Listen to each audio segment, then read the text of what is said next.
और गुजरात में पिछले 24 घंटे में कोरोना के 191 नए पॉजिटिव केस सामने आए हैं। तो उत्तर प्रदेश की बात करें, यहां आज 111 कोरोना पॉजिटिव केस निकले। मध्य प्रदेश में मरीजों की संख्या 1846 पहुंच गई है।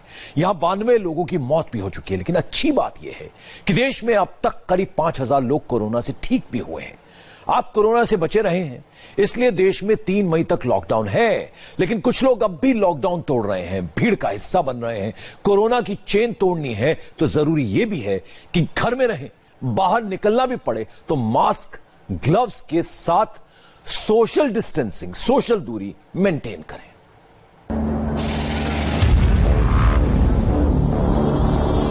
क्या ऐसे कोरोना को मात देगा हिंदुस्तान? कोरोना का किलर वायरस घात लगाए बैठा है, फिर भी ये लोग जान हथेली पर लेकर घरों से बाहर आने में खौफ नहीं खा रहे। जैसे लॉकडाउन को तोड़ने का बीड़ा ही उठा लिया हो। कोरोना वायरस से लड़ने के लिए देश में 1 महीने से लॉकडाउन है। 100 करोड़ से ज्यादा लोग घरों में बंद हैं। लेकिन ये तस्वीरें बता रही हैं कि अब भी बहुत से ऐसे लोग हैं जो लॉकडाउन को तोड़ने में लगे।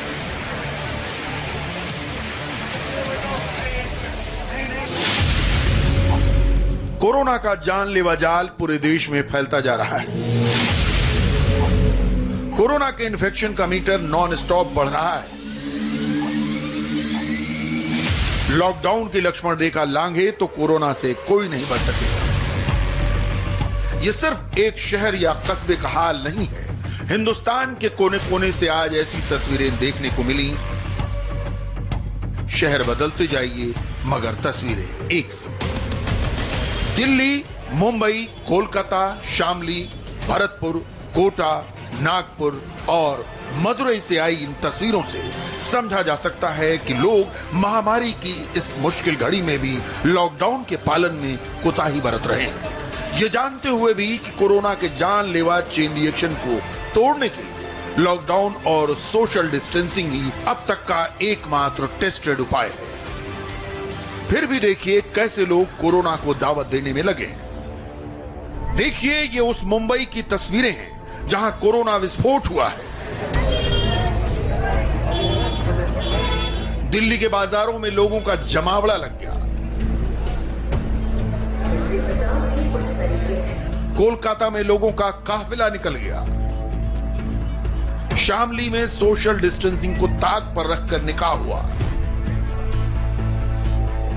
तो राजस्थान के कोटा में एक खाकी वाले की वजह से लॉकडाउन के नियमों की धज्जियां उड़ गई। कोटा में दर्जनों लोगों ने एक एसएचओ का जुलूस निकाल दिया। एसएचओ पवन मीणा को माला पहनाकर दर्जनों लोग उनके साथ चलने लगे। मदुरई में ये लोग लॉकडाउन के दौरान बाहर निकलने के लिए ई पास बनवाने आए। लेकिन लगता है कि सोशल डिस्टेंसिंग की चेतावनी को अपने घर छोड़ाएं। ये जानते हुए कि कोरोना के जानलेवा चेन रिएक्शन को तोड़ने के लिए लॉकडाउन और सोशल डिस्टेंसिंग ही अब तक का एकमात्र टेस्टेड उपाय है। फिर भी देखिए कैसे लोग कोरोना को दावत देने में लगे। सबसे डरावनी तस्वीर देश के अलग अलग सब्जी मंडियों से आ रही है। चाहे मुंबई हो, दिल्ली हो या राजस्थान, ये उन सूबों की सब्जी मंडियों की तस्वीरें हैं जहां कोरोना का हमला सबसे तेज है। कोरोना से बचने के लिए एक दूसरे से दूरी बहुत जरूरी है। लेकिन इन मंडियों में लोगों के बीच का फासला मीटर नहीं सेंटीमीटर तक सिमटा हुआ है। वो भी उन शहरों में जहां कोरोना का किलर वायरस सबसे ज्यादा पांव पसार चुका है।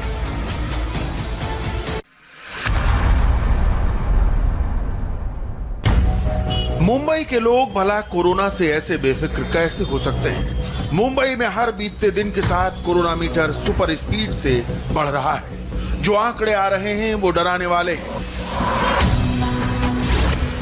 महाराष्ट्र में अभी कोरोना संक्रमितों की तादाद 6400 के पार हो गई है। अभी तक 840 लोग ही ठीक हुए हैं, जबकि 280 से ज्यादा लोगों की कोरोना से मौत हो चुकी है। महाराष्ट्र में हर रोज नए हॉटस्पॉट सामने आ रहे हैं। सबसे बुरा हाल मुंबई का है। बावजूद इसके मुंबई में कुछ लोगों की फितरत अब भी कोरोना को बुलावा देने वाली बनी हुई है। तस्वीरें मुंबई के शिवाजी नगर इलाके की हैं, जहां भारी भीड़ एक साथ सड़क पर देखी जा रही है। सुबह सुबह आई ये तस्वीरें परेशान करने वाली हैं। जिस सोशल डिस्टेंसिंग के जरिए कोरोना से लड़ा जा रहा है, उसी का पालन यहां नहीं हो रहा। शिवाजी नगर के गोवंडी बैगनवाड़ी इलाके में पहुंचे इंडिया टीवी संवाददाता राजीव सिंह को वहां की तस्वीरें डराने वाली दिखी। मुंबई के शिवाजी नगर गोवंडी इलाके में मैं मौजूद हूं और यहां पर किस तरह से लॉकडाउन के नियमों का उल्लंघन हो रहा है तस्वीरों के जरिए आपको दिखाता हूं। ठीक मेरे पीछे देखिए, यहां पर आपको सड़क पर लोगों की लंबी कतार दिखाई देगी। तमाम लोग सड़क से आपको आते हुए दिखाई देंगे। ऐसी तस्वीर आपको इस इलाके में दिख जाएगी, जो कि कहीं ना कहीं चिंताजनक बात है, क्योंकि अगर इसमें से कोई भी एक शख्स कोरोना पॉजिटिव रहा तो दूसरे लोग भी उसकी चपेट में आ सकते हैं, कोरोना के संक्रमण का शिकार हो सकते हैं। और ये तस्वीरें इस बात की गवाह है। आप देखिए सड़क किनारे कैसे लोगोगों की भीड़ लगी हुई है। लोगों को सुरक्षित अगर रहना है तो कम से कम अपने घरों में रहना होगा। सामने देखिए इस मोहल्ले में किस तरह से लोगों की भारी भीड़ नजर आएगी। इसको देखकर आप अंदाजा लगा सकते हैं कि किस तरह से लोग घरों से बाहर निकलकर घूम रहे हैं, और ये बेहद चिंताजनक बात है। फिलहाल प्रशासन की कोशिश ये होनी चाहिए कि इस इलाके में लॉकडाउन के नियम का पालन करवाएं, जो कि नहीं हो रहा है, और ये आने वाले दिनों में मुंबई और महाराष्ट्र के लिए हो सकता है कि खतरनाक भी साबित हो। मुंबई के पॉश इलाकों से लेकर स्लम तक में वायरस का प्रसार तेज रफ्तार से जारी है। सबसे बड़े स्लम धारावी में तो कोरोना का जैसे विस्फोट हो रहा है। अकेले मुंबई के धारावी में अब तक 189 से ज्यादा लोग कोरोना संक्रमण की जद में हैं, जबकि 12 से ज्यादा लोगों की जान जा चुकी है। धारावी में कोरोना का मीटर लगातार चालू है, फिर भी लोगों के पैर घरों में नहीं रुक रहे। इसीलिए अब धारावी के सभी एंट्री पॉइंट्स पर पुलिस का पहरा है। पुलिस चेक पोस्ट बनाकर चेकिंग कर रही है। कोशिश कम से कम लोगों को बाहर निकलने देने की है। जो एंट्रेंस पॉइंट है उन जगहों पर पुलिस बाकायदा चेकिंग कर रही है, और सिर्फ उन्हीं लोगों को आने जाने की इजाजत है। जैसे ये टेम्पो है, देखिए इसेंशियल सर्विसेज का बोर्ड लगा हुआ है, उसके बावजूद इसकी चेकिंग की जा रही है कि किस वजह से इलाके में आ रहे हैं, क्यों जा रहे हैं, और जब इनके कागजात की चेकिंग हो जाती है उसके बाद ही इन्हें आने जाने की इजाजत दी जा रही है।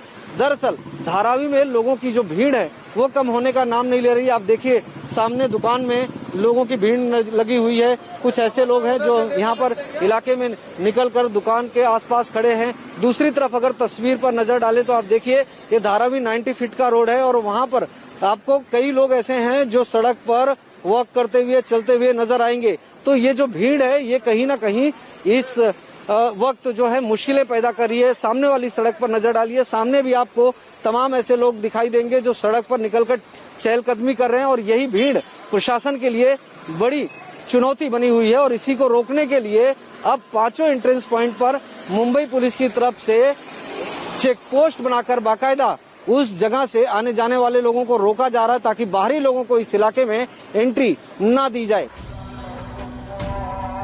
हालांकि रमजान को देखते हुए मुंबई में पुलिस ने खरीदारी के लिए ढील का ऐलान किया है। पुलिस वालों ने मोहल्ले मोहल्ले जाकर लाउड स्पीकर पर इसका अनाउंसमेंट भी किया। रमजान के लिए ऐलान है, सुबह 3:30 बजे से लेकर दोपहर के 12 बजे तक सारी दुकानें खुली रहेंगी। 12:01 पर सारी दुकानें बंद हो जाएंगी। आपको अफ्तारी का सामान भी इसी वक्त पे खरीदना है। आपको अफ्तारी का सामान भी इसी वक्त पे खरीदना है। ध्यान रहे, सुबह अर्ली मॉर्निंग, सुबह 3:30 बजे से लेकर दोपहर के 12 बजे तक आपको खरीदारी का मौका दिया जाएगा। सुबह 3:30 बजे से लेकर दोपहर 12 बजे तक खरीदारी के लिए दुकानें खुली रखने का ऐलान हुआ तो लॉकडाउन तोड़ने वालों को बहाना मिल गया। सोशल मीडिया पर मुंबई पुलिस का वीडियो वायरल कर दिया गया। रमजान की खरीदारी के नाम पर गलियों में भी भीड़ उमड़ पड़ी। इस भीड़ को देखकर आप अंदाजा लगा सकते हैं कि किस तरह से लोग जो हैं घरों से बाहर आए हैं। रमजान का महीना शुरू हुआ है और ये जो पूरा इलाका है वो लगभग 4 किलोमीटर के दायरे में फैला हुआ है और लगभग 12 लाख के करीब आबादी है। इन तस्वीरों के जरिए आप समझ सकते हैं। यहाँ पर एक बार आप देखिए इस गली में, ऊपर से हम अपने कैमरामैन से अनुरोध करेंगे, क्यों इतने गली में देखिए किस तरह की स्थिति है। रमजान की खरीदारी के नाम पर देखिए कैसे पुरानी दिल्ली के चांदनी चौक इलाके में बाजार में लोगों का हुजूम उमड़ पड़ा। तस्वीरें चांदनी चौक के लाल कुआं बाजार की हैं। कोरोना के संक्रमण काल में सवाल जिंदगी का है, इसलिए तमाम बड़े मौलाना रमजान को एहतियात के साथ मनाने का मशवरा दे रहे हैं। दिल्ली की जामा मस्जिद के शाही इमाम का भी मैसेज है कि मुसलमान मस्जिद न आए, सोशल डिस्टेंसिंग का पालन करें, घरों में रहें। लेकिन लगता यह है कि ग्राउंड पर जो मैसेज पहुंचना चाहिए था वो अब तक नहीं पहुंचा, वरना बाजार में ऐसी भीड़ नहीं उमड़ती। हम इस समय दिल्ली के आजाद मार्केट इलाके में हैं और यहाँ पर खुद जो डीसीपी नॉर्थ है मोनिका भारद्वाज, वो यहाँ पर फ्लैग मार्च कर रही हैं। बकायदा जो है वो यहाँ पर अनाउंसमेंट की जा रही है कि जो लोग हैं वो सड़कों पर ना आए, अपने घरों में रहें। और आप देख सकते हैं कि पूरे यहाँ पर जो लोग हैं वो लॉकडाउन के नियमों का पालन कर रहे हैं। जो गलियां हैं वो पूरी तरीके से सुनसान है और अभी जो पूरी पुलिस की टीम है, जो खुद डीसीपी नॉर्थ है मोनिका भारद्वाज, वो यहाँ पर फ्लैग मार्च पुलिस कर्मियों के साथ कर रही है। बात करते हैं मोनिका भारद्वाज से। मैम, पूरा फ्लैग मार्च आप यहाँ पर कर रही है, किस तरीके की हालात है इस समय आजाद मार्केट इलाके में? देखिए, ये जो बड़ा हिंदू राव का एरिया हम कह सकते हैं जिसमें अभी हैं फिलहाल, काफ़ी डेंसली पॉपुलेटेड है और कल से रमजान भी शुरू हो जाएंगे, पाक महीना होता है ये। तो हम लोगों से यही अपील कर रहे हैं कि लॉकडाउन का वो पूरी तरह से पालन करें। जो भी मस्जिद में ना जाएं, मस्जिदें बंद हैं क्योंकि, तो घर में ही अपने नमाज पढ़ें, इबादत करें घर में। जो अगर खाना फ्रूट्स वगैरह लेने होते हैं, खजूर लेने होते हैं, तो परिवार का कोई एक ही फैमिली मेंबर बाहर आए। अभी तक लोगों ने, हमने बीच में मौलवी से भी, जितने इमाम साहब हैं उन सबसे भी बात की, सबने हमें पूरी तरह अपना साथ देने का हमें भरोसा दिलवाया है। रमजान की खरीदारी जरूरी है, लेकिन समझने की जरूरत यह है कि उससे भी ज्यादा जरूरी कोरोना से बचाव है, क्योंकि राजधानी दिल्ली का कोरोना मीटर रुकने का नाम नहीं ले रहा। दिल्ली में कोरोना पॉजिटिव मरीजों की संख्या 2400 पहुंचने वाली है। 50 लोगों की कोरोना से मौत हो चुकी है। दिल्ली का मीटर पूरे देश को डरा रहा है, लेकिन कुछ लोग अब भी सोशल डिस्टेंसिंग की अहमियत नहीं समझ रहे। आजादपुर और गाजीपुर सब्जी मंडी में जमावड़ा लगाने वाले ये भी जान लें कि अब दिल्ली की सब्जी मंडी में भी कोरोना की एंट्री हो गई है। महरौली इलाके की सब्जी मंडी का एक व्यापारी कोरोना पॉजिटिव पाया गया। सब्जी व्यापारी के 6 करीबियों को क्वारंटीन किया गया है। पूरी जानकारी India TV reporter Jatin Sharma से सुन लीजिए। दिल्ली के महरौली इलाके में एक सब्जी वाले के कोरोना पॉजिटिव होने के बाद इलाके में लोग परेशान हैं। खास तौर पर सब्जी मंडी के बाहर सिक्योरिटी और थर्मल चेकिंग की व्यवस्था प्रशासन द्वारा की गई है। ये महरौली का सब्जी मंडी है। दरअसल ये पहले सभी सब्जी की दुकानें महरौली इलाके में अंदर, जहां पर घर है, रिहायशी है, वहां पर लगा करती थी, लेकिन प्रशासन ने कोरोना के चलते डीटीसी बस टर्मिनल के पास महरौली में ही सब्जी मंडी को शिफ्ट किया था।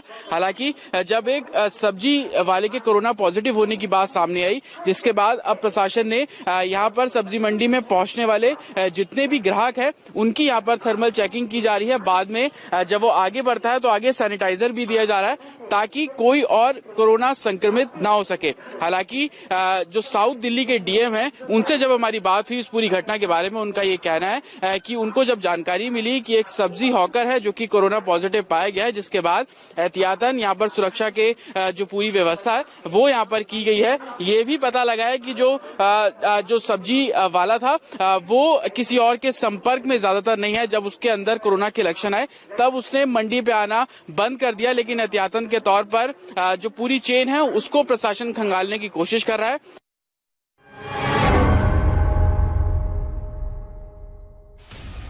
पश्चिम बंगाल की राजधानी कोलकाता में भी बाजार से निकलने में लोग परहेज नहीं कर रहे। लोगों को लॉकडाउन कराने के लिए पुलिस को कड़ी मशक्कत करनी पड़ रही है। हालांकि कोरोना संक्रमण की बढ़ती रफ्तार कुछ लोगों को डरा भी रही है। लॉकडाउन के दरमियान क्या है कोलकाता की ground report, India TV reporter Anupam Mishra से सुन लीजिए। कि अभी भी लोग सड़कों पर निकल रहे हैं। पूरी तरह से लॉकडाउन का पालन हो रहा है, पर एकदम जैसा होना चाहिए, लोगों को घर में रहना चाहिए, वैसा नहीं है। अभी भी कुछ भीड़ आपको जरूर दिखाई देगी। हालांकि मुंह पर मास्क लगाना अब लोग नहीं भूल रहे हैं। कुछ दिनों पहले तक मुंह पे मास्क नहीं लगा रहे थे, लेकिन अब ज्यादातर लोग मुंह पे मास्क लगा रहे हैं, परस्पर दूरी भी बरकरार कर रहे हैं, लेकिन भीड़ अभी भी काफी ज्यादा दिखाई दे रही है। बिहार में कोरोना के आंकड़े बेहद तेजी से बढ़ चुके हैं। इसका अंदाजा आप ऐसे लगा सकते हैं कि बिहार में कोरोना का पहला केस 22 मार्च को आया था, जो मुंगेर में कोरोना से मरने वाले का था। करीब 1 महीने के दरमियान यानी 20 अप्रैल तक पूरे बिहार में 96 कोविड पॉजिटिव लोग हो गए, लेकिन पिछले 4 ही दिन में यह आंकड़ा 177 हो चुका है। यानी सिर्फ 4 दिन में अब तक 81 कोरोना पॉजिटिव केस सामने आ चुके हैं। बिहार सरकार की तरफ से आज एक नई जानकारी दी गई, जिसमें यह बताया गया कि 121 लोगों तक संक्रमण सिर्फ 7 लोगों की वजह से पहुंचा है।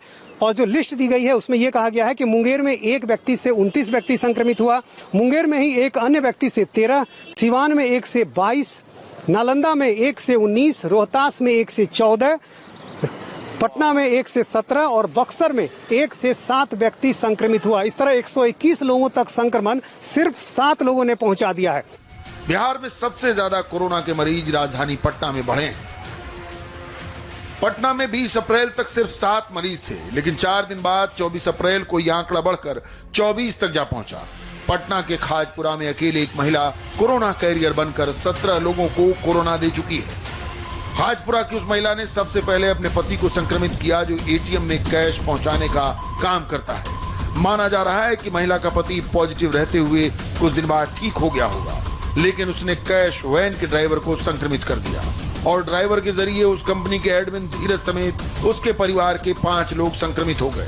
कंपनी का 3 स्टाफ भी कोरोना पॉजिटिव हो गया। इन लोगों के जरिए अब तक कुल 17 लोग संक्रमित हो चुके हैं और अब 2500 घरों में सर्वे कराया जा रहा है। अभी खजपुरा इलाके में पूरे एरिया को कंटेन कर दिया गया है और वहाँ बहुत सारे घरों को, जो उस पूरा मोहल्ला है उसको चिन्हित करते हुए वहाँ पर पूरे बैरिकेडिंग करा दी गई है। वहाँ से किसी भी तरह से बाहर निकलना या अंदर जाना उसको मना कर दिया गया है। इसके अतिरिक्त जो बेली रोड नेहरू पथ है उसमें हम लोग मुख्य पथ जो अफेक्टेड एरिया है उसके सामने आशियाना दीघा मोड़ से लेकर के जगदेव पथ तक उसको हम लोगों ने ट्रैफिक के लिए अभी बंद किया है। पटना का जो खाजपुरा इलाका है वहाँ पर काफी मरीज मिल रहे हैं। एक महिला पहले संक्रमित मिली और उसके बाद उस महिला के जरिए 16 लोगों तक संक्रमण पहुंच गया। तो इस तरह से कुछ लोगों की लापरवाही की वजह से कैसे कोरोना का संक्रमण तेजी से बढ़ता जा रहा है, इसका कई उदाहरण हमारे सामने आज सामने आया। पटना की यह हॉरर स्टोरी बताने के लिए काफी है कि कैसे अनजाने में ही कोरोना के न जाने कितने कैरियर आपके आसपास मौजूद हैं। कोरोना से बचने का एकमात्र तरीका है एहतियात। कोरोना पॉजिटिव लोगों से दूरी, आइसोलेशन, सोशल डिस्टेंसिंग, साफ सफाई, इन्हीं तरीकों से हम कोरोना के संक्रमण को रोक सकते हैं। लेकिन हैरानी की बात यह है कि अब भी इन जैसे लोगों को ये बात समझ में नहीं आई।